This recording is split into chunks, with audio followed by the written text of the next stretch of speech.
পৃথিবীতে এমন একটি জায়গা আছে যা আমাদের শ্বাস নেওয়া অক্সিজেনের ২০% উৎপাদন করে। এটি এত বিশাল এবং এত গুরুত্বপূর্ণ যে একে বলা হয় পৃথিবীর ফুসফুস। সেই জায়গাটি হল আমাজন রেইনফরেস্ট। আমাজন ৯টি দক্ষিণ আমেরিকার দেশে বিস্তৃত: Brazil, Peru, Colombia, Bolivia, Ecuador, Venezuela, Guyana, Suriname এবং ফ্রেঞ্চ গায়ানা। এর প্রায় অর্ধেকই রয়েছে ব্রাজিলে।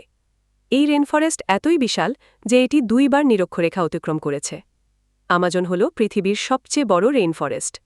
এখানে জীববৈচিত্র্যের যে সমৃদ্ধি আছে তা পৃথিবীর অন্য কোনো স্থানে নেই। আমাদের শ্বাস নেওয়া অক্সিজেনের প্রায় 20% উৎপন্ন করে, তাই একে বলা হয় পৃথিবীর ফুসফুস। আমাজনের গাছগুলো ফটোসিনথেসিসের মাধ্যমে কার্বন ডাই অক্সাইড শোষণ করে এবং বাতাসে অক্সিজেন ছেড়ে দেয়। এই প্রক্রিয়া পৃথিবীর জলবায়ু নিয়ন্ত্রণে সাহায্য করে এবং আমাদের শ্বাস নেওয়ার জন্য প্রয়োজনীয় অক্সিজেন সরবরাহ করে।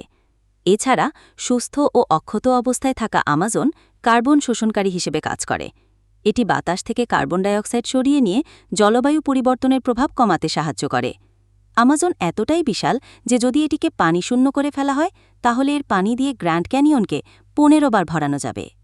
দুঃখজনকভাবে বন উজাড় আমাজনের সবচেয়ে বড় হুমকি।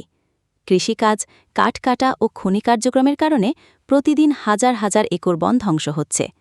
এর ফলে অসংখ্য প্রজাতির প্রাণীর আবাসস্থল নষ্ট হচ্ছে এবং বাতাসে কার্বন ডাই অক্সাইড ছাড়ছে, যা জলবায়ু পরিবর্তনে ভূমিকা রাখছে। আমাজন নদীও অনন্য।